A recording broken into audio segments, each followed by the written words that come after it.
چیز جو ہے وہ ہے دین، تقوی۔ اگر اس چیز کو دیکھو گے تو وہ شادی کامیاب ہوگی۔ اگر مال کو دیکھو گے، حسن کو دیکھو گے، فرمایا کہ وہ شادی کبھی کامیاب نہیں ہو سکتی۔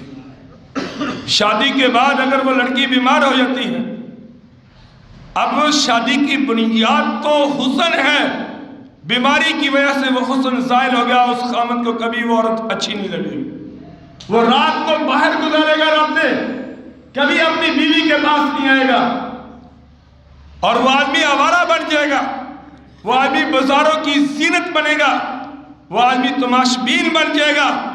جو آدمی اپنی بیوی سے محبت نہیں کرتا، جو آدمی اپنی بیوی کو وقت نہیں دیتا، جو آدمی اپنی بیوی کے پاس نہیں بیٹھتا، اس آدمی کے اندر آوارہ گردی ہوگی۔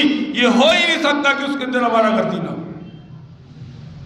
اور وہ بد نصیب عورت ہے، بد نصیب ماں باپ کی وہ بیٹی ہے کہ جو اپنے خاوند کی تابعداری نہیں کرتی، جو آئے خاوند سے لڑتی ہے، جو آئے خاوند سے جھگڑا کرتی ہے۔ اس کے اوپر انشاءاللہ تیسرے جمعے کے اوپر بحث ہوگی۔ اور اگر ہم ان چیزوں کے اوپر عمل کر لیں، خدا کی قسم دنیا کے اندر ہم شادی شدہ ہونے کے بعد ایک جنت والی زندگی سکون سے گزار سکتے ہیں، بشرطے کہ ہمیں دین کے مطابق ہمارا نکاح ہو۔ حضرت جابر رضی اللہ عنہ ایک گھوڑے کے اوپر جا رہے تھے، آپ پاس سے گزر